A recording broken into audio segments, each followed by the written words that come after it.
KNBC TV in Southern California recently captured footage of Southern California police officers brutally beating a man after they were in a chase with him. Now, this is involving a 30-year-old by the name of Francis Pusok. And apparently, they had gone to his home because they were concerned that he was a suspect in an identity theft case. So the video captured by KNBC TV showed as many as 13 uniformed deputies delivering blows to a man surrendering on the ground in the desert. Now, I'm going to show you the video, which is graphic. It's difficult to watch. After we take a look at that, I'll give you more context into the situation.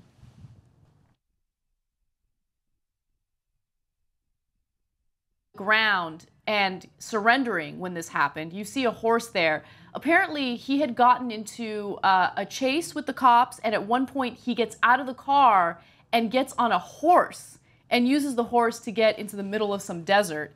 And then finally, he falls off the horse and he surrenders. And then the cops, even though he had surrendered, continuously beat him up. He put his own hands behind his head, I think, right? Yeah, he did. So, look, no one's defending what the guy did initially. He leads the cops away on a car chase.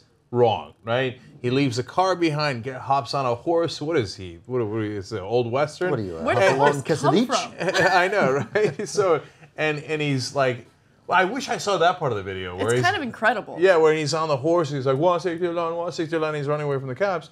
Okay, but at the end, he's caught, and he knows that he falls off the horse.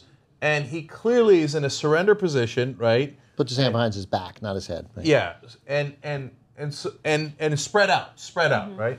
And then they come and kick the living crap out of him. They tasered him first. Yeah. They tasered him. And they said it was ineffective because his clothing was too baggy.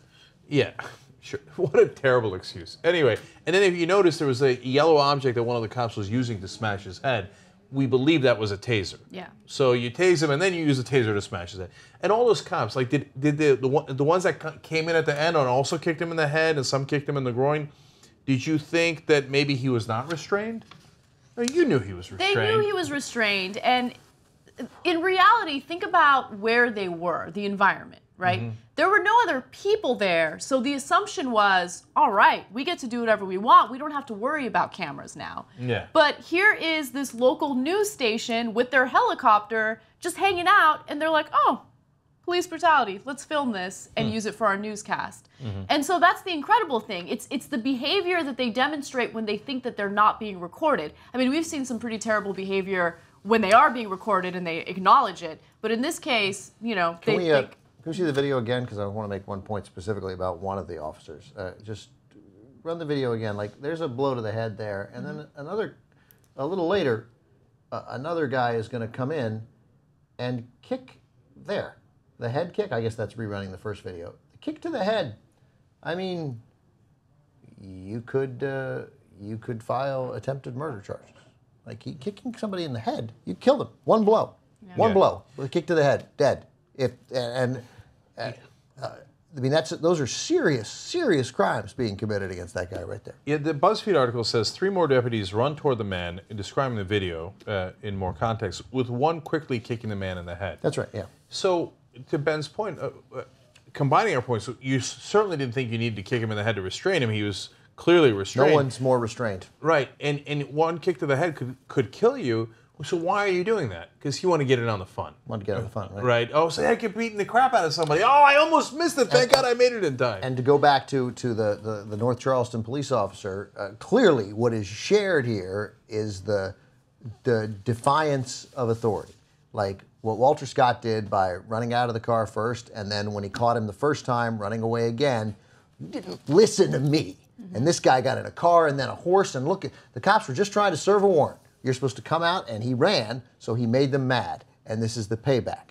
As opposed to the payback should be, in addition to all the other charges against you, now you're fleeing from police, and that's also another charge. Yeah, nobody's on the guy's side. You can't lead the cops on a chase like this. We want him arrested. We want him put in jail, serve whatever time he needs to on all those charges, right? So that's not the conversation. The conversation is, we didn't write into the laws in our democracy. And by the way, if you happen to catch a guy who ran away from you, kick him in the head several times, kick him in the groin, smash him with a taser, we did that. You're not allowed to do that. That's against the law. By the way, all those cops should be arrested.